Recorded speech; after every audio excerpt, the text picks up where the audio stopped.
Welcome to my basement, everybody. We've got a great couple of guests on the show today. We've got Charles Cecil, who runs Revolution Software in the UK, and he is the game designer behind a brand new game called Beyond a Steel Sky. And Dave Gibbons, the celebrated artist, co-creator on Watchmen, and also the art director on Beyond a Steel Sky, joins us. They both join us. Are you guys both in the UK right now? We are, yes. Yeah. Very cool. Very cool. Now, you guys go back. You have had relationships for how long? How long have you two known each other? Charles? Wow. Well, now, I mean, despite the fact that we do look so young. Well, I do, Charles. Well, Dave does. I haven't aged quite so well, but, you know. I actually was working for Activision, a previous iteration of Activision back in the 80s. And which seems so long ago, but it was just the other day. And we were interested in licensing Watchmen, so I got hold of Dave, and it turned out that we couldn't for whatever reason. But then when I founded Revolution in 1990, we started writing a game, Beneath the Steel Sky, from about 1992, 1993. And I thought, you know, we loved, obviously, Watchmen. We loved the idea of, in theory, working with Dave. I reached out and was absolutely blown away when he kind of accepted the opportunity to partner with us on this game. And, you know, we'd love the idea of including a sort of comic aspect of it, a comic book aspect of it. And it was great. And Dave, over to you. Yeah, well, my son had been a gamer really since he could walk, and I'd always been kind of intrigued by video games, and I was really happy to talk to Charles. And I think from the very beginning, Charles and I got on very well together. And it became apparent to me that actually creating a video game was not that much different than creating a comic. You know, and I think the real parallel was that I'd spent my adolescence sitting in my room drawing comics, hoping that one day I could become a comic artist. Whereas Charles and his crew had sat in their bedrooms writing games in the hope that one day they could do it for real. So we felt like very kindred spirits. And one of the things I've always loved in the comics I've done is the collaboration. If you're lucky enough to work with a good writer or a good editor, you know, that's where the real joy comes. And I found that we really, really gelled very well and enjoyed working on the game together. And it never really felt like work. It just felt like having fun and coming up with amusing stuff. So that was what really got me in there. In the early days, Dave was a cheap date. Oh, was he? he used to come up to we were based in the English fishing city of Hull, Kingston upon Hull, and Dave would look forward to the bacon butty, which was a thick bap with big bits of greasy bacon and cheap margarine, and they were great, weren't they, Dave? That was what fueled the creative spirit, really. I used to fall off the train journey, which was rather a long train journey, and they'd immediately put a bacon butty, a bacon sandwich in front of me, and then fueled by that, we were able to go on and make video game magic. That is awesome.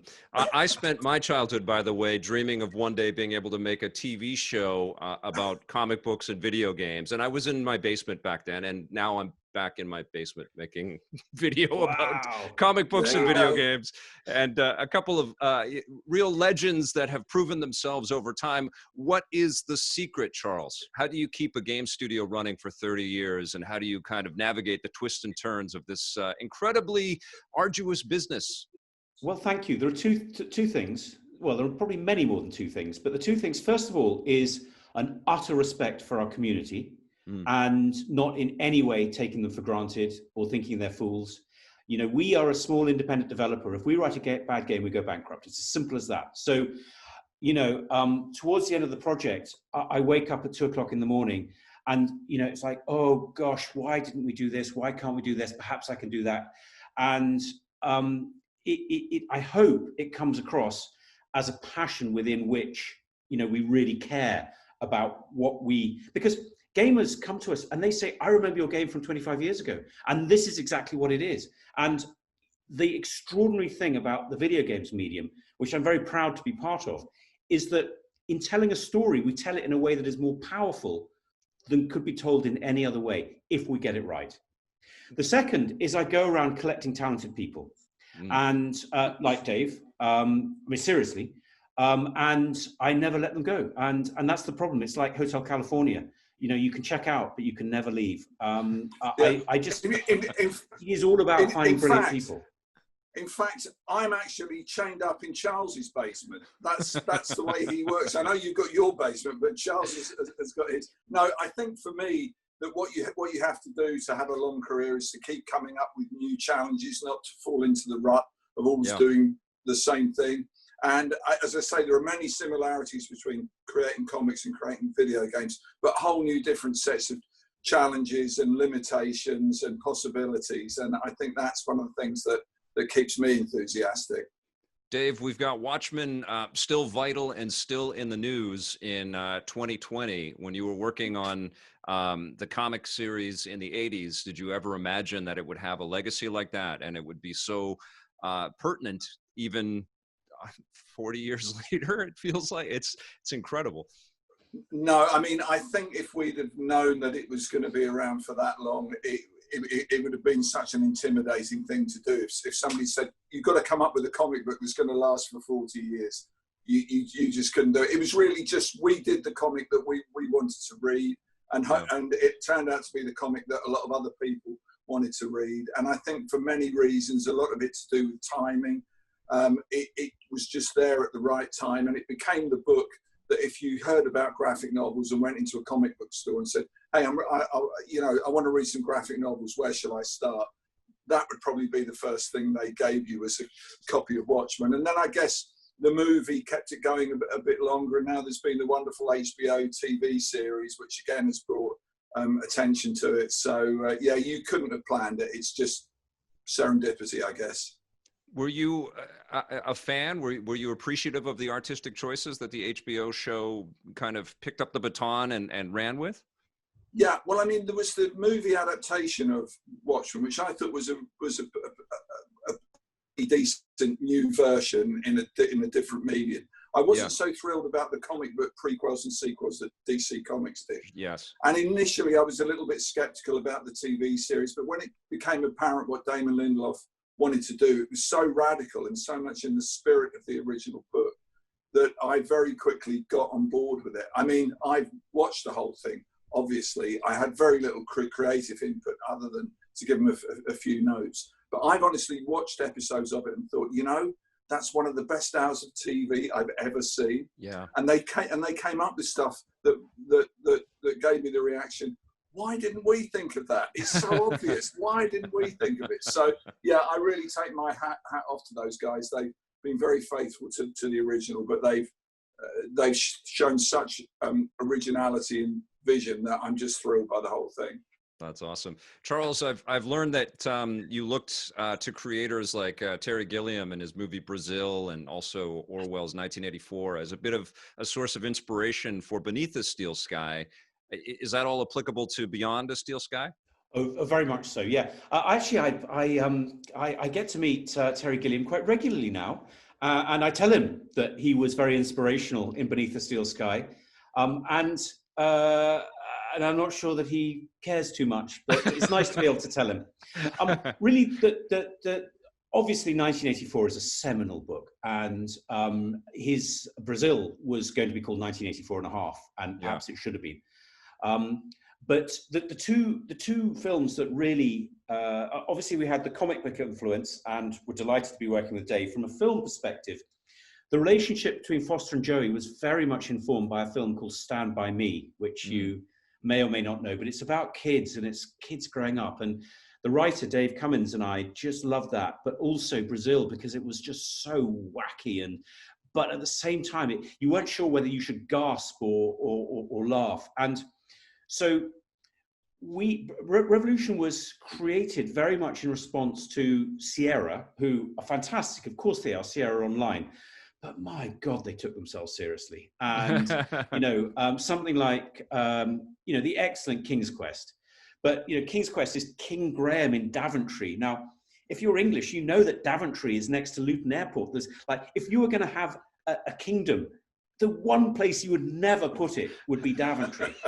And so what we were kind of doing was trying to create, this sense of fun. And in many ways mocking. And actually, LucasArts started at a very similar time to us. Sure. And I think very much they were doing the same thing. It was like, this should be fun. We should be playing. But the big difference, of course, is that we were writing puzzles that we were trying to make as logical as possible within the context of the world, within the context of the story, rather than slapstick. And, you know, I'm very proud of the fact that people do remember our stories. They do remember our puzzles. And I think that's because by doing it that way, you draw the player in and they don't feel they're working to move. They feel that they're engaging with the narrative and that the narrative is driving it forward. And is it that same kind of design philosophy that you're applying to Beyond Steel Sky, or has the technology allowed you to branch off in a bunch of new ways that you'd never tried before? Well, in many ways, we're going back to what we did originally, which was this idea of trying to transcend just the point and click adventure. So Beyond the Steel Sky is unashamedly an adventure, but it sits above. What the difficulty in writing adventure games is that you have the inventory, you have characters that you can talk to, you have hotspots, and there aren't that many permutations. So you can go down one of two ways. You can think really hard about the puzzles and the logic, or you can put slapstick puzzles in. And we were very much going for the serious story with humorous characters that went beyond. So a puzzle that I was very proud of from the original game was that there's a Yorkshireman. I'm in York in Yorkshire, so why we are so rude about Yorkshiremen in our games, I have no idea. I hope that nobody notices. But he was very proud of the fact that he had a coat made out of the last beavers in the world and that they were now extinct. And, so that was the sort of ludicrousness of it. But what he did was he wandered around the world responding to that world, and that world could be subverted by the player character. So in this particular puzzle that I remember so vividly, he would come out, he would put his card into an elevator. If the player had subverted the system and taken away his credit, he wouldn't go down, so therefore he would behave differently. And I felt that what would be interesting would be to explore how you could write a game that actually sat above a system where characters moved around the world responding to the subversion by the player. So, for example, very early on, you come across a drinks dispenser and you can hack into it, and there are three elements. If you have permission, it'll give you a drink. If you don't, then it'll politely refuse. And if it thinks that you're trying to steal it, then it'll set an alarm off. And what you can do is you can actually move the logic around so that if somebody does have permission, the alarm goes off. And if the alarm goes off, then they're surprised and a droid gets a lot, and the whole world changes. And what the vision of this game was to be unashamedly an adventure game, but sitting above this. So the complexity emerges from behavior. It doesn't from contrived puzzles. So, for example, we give the player a crowbar right from the very beginning, because we're making the statement, we're not going to design puzzles where you could just kick the door down. Now, you do have puzzles where you have to kick the door down, but you use your crowbar, that's fine. So that forced us. And then also, any objects that you have an obvious reason. So you're not finding, cork-covered rulers that, bounce because they're cork and then go out of the window or whatever. It's none of that. You get objects. You're still taking pot shots at LucasArts. You're still doing it. No. I love the monkey wrench. I love the monkey wrench. And I particularly loved sending a hamster through time. That was genius. Trust me, Charles, I could never figure those out either. And I told Tim Schafer that too, and Ron Gilbert. I'm like, I'm too dumb for your games, guys. I can't figure these things out. So you guys seem to be offering the alternative to that with a point and click adventure. Well, the thing is that what our vision is very much that if you can solve any puzzle, but take the time to explore the world, see how characters are responding, what you can do, and hopefully people will never need to go to the hints. We have a hint system, of course, because people don't want to be frustrated. But hopefully people will find that instead of looking into the game designer's mind and finding that you've got to do this, that, and the other, that actually by exploring the world, the logic of the world, the logic of the characters, the logic of their motivations will actually allow the solution to become clearer and clearer. Wonderful. Dave, do you kind of see your work in the game as, analogous to like a Ralph McQuarrie kind of designing everything and letting the creators take your visions and bring them to life? Yeah, it has kind of worked like that. I mean, from when Charles and I first talked about doing the game, I was taking a fairly high level view of the story and the kind of mood of the thing. And then it boiled down to individual character designs or environment designs and odd little bits of business in the game. But it was the thing that I really love doing, which is to generate ideas quickly, because you sit down and do a kind of, mind download thing. And the first 5 or 10 things you do are okay. And then just when you think you've run out of ideas, that's when the really good ideas come. So I'm able to sit at my drawing tablet and just do dozens and dozens of drawings and just email them off to Charles and get feedback and then do more and more. So it's a really dynamic way of working and adjusting the characters to suit the story and the gameplay. Adapting the storyline to fit the gameplay, because there has to be a good dramatic story. Yeah. So as I say, it really comes down to the collaboration, which is the thing that I really love. After so many years of sitting in a room on my own, just drawing ears and fingers and feet and things like that, to have a broad view and to be involved at a high level is a real thrill. When people look at Beyond a Steel Sky, will they identify it as Dave Gibbons' work? Is this something that you could hold up against your comic art and say, well, this is my style?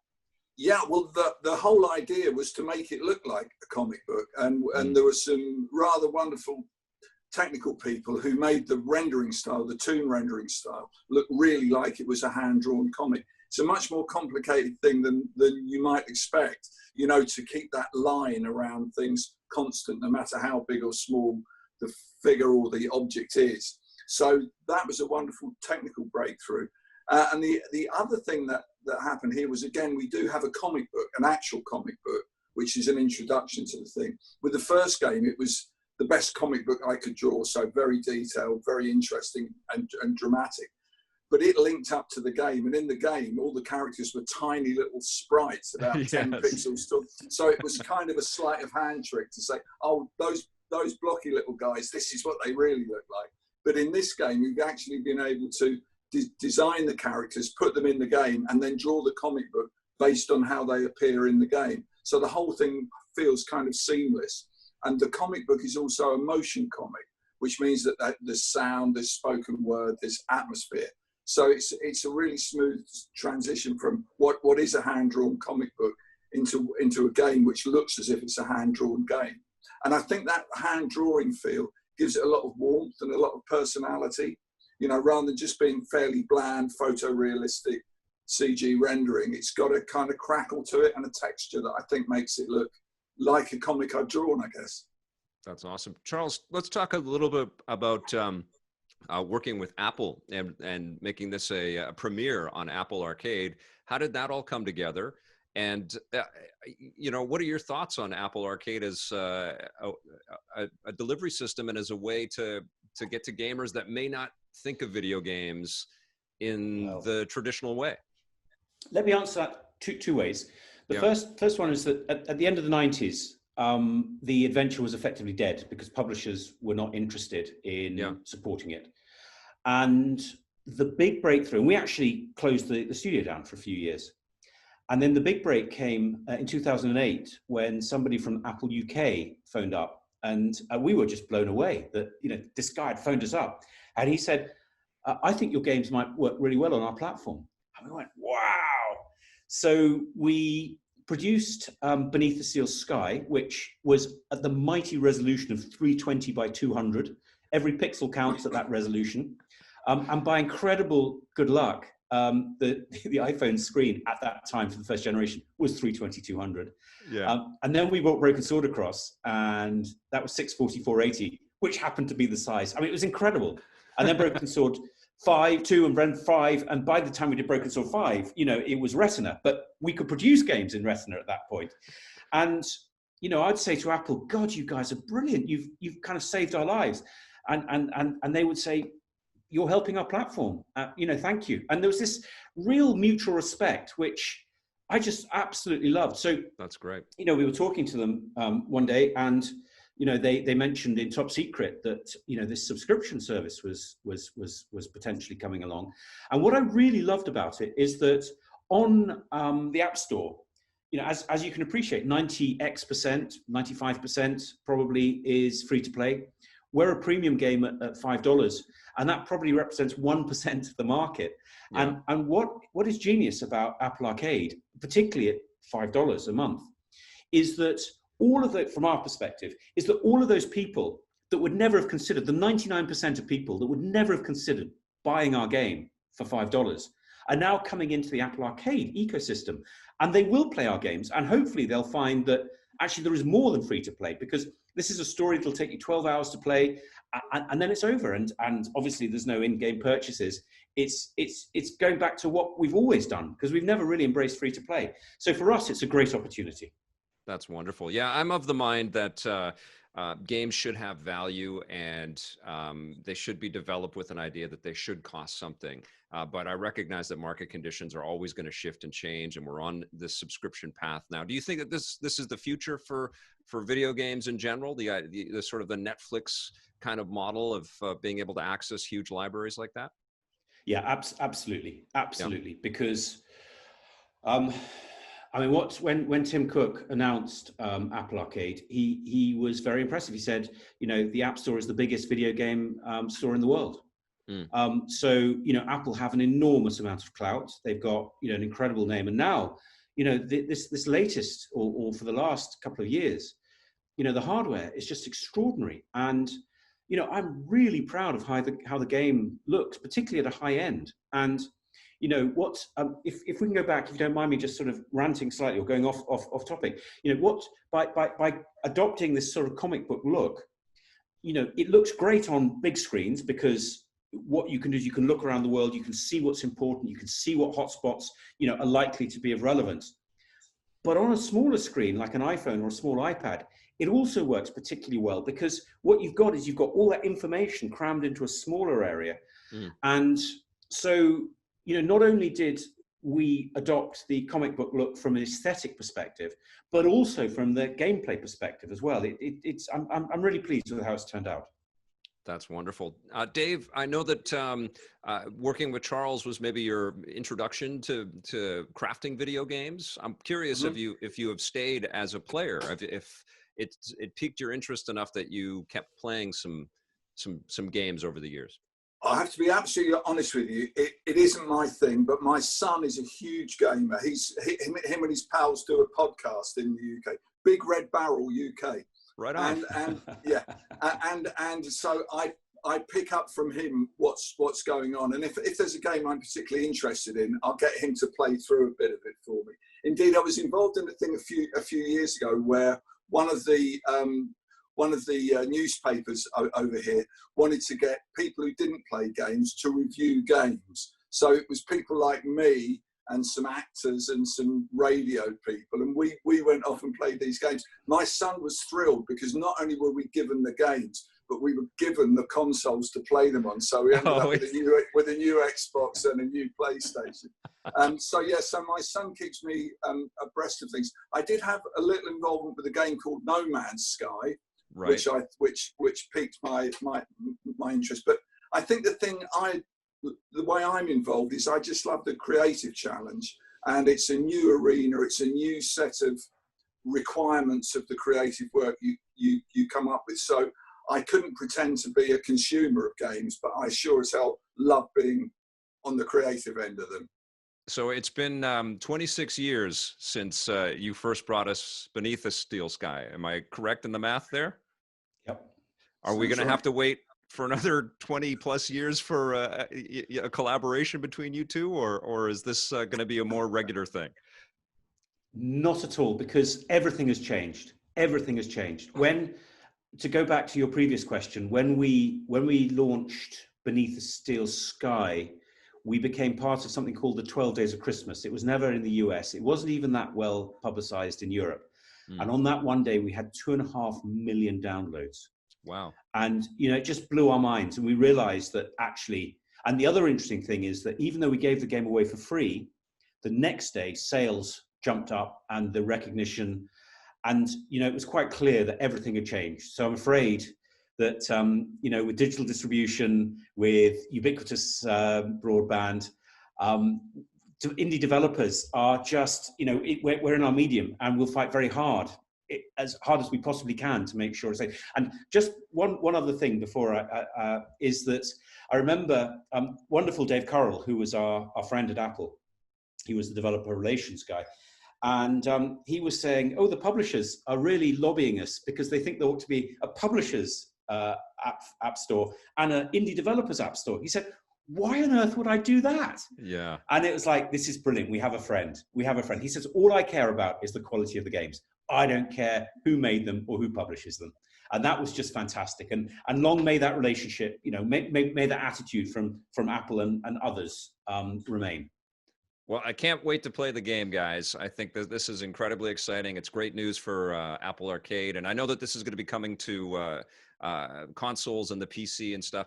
I do have a question, though, before I let you guys go. How does it play with a controller? This is conceived, I think, with point and click kind of adventure stylings, and probably going to translate quite well to touchscreens. But when you sit back, I like to play Apple Arcade games on the Apple TV. How does it control with a controller? We are extraordinarily lucky in that adventure games translate really well across all three. So the game can be played on Apple TV with a controller, or touchscreen, or for Mac, point and click with a mouse and keyboard. Very good. All right, you guys. It comes out very soon. When does the game come out? Very soon. And Pete, yes, very is soon, your man. Very soon. Pete is your man on this. I think it'll be live by the time that this airs. So congratulations on launching the sequel, the long-awaited sequel. And gentlemen, it has been a real pleasure and a treat to have you in my basement. Thank you so much, you guys. Well, thank you so much. Thanks for inviting us to your basement. And I love the toys in the background and the models in the background. They're really cool. Thank you. This is what led me on this path, guys. I'm sure you guys have I see lots of comics and stuff in the background back there. You bet. You bet. Thanks for letting us into your homes too, you guys. Good luck with the game. And thank you very much. Thanks for watching, everybody. We will see you soon. And until then, play forever.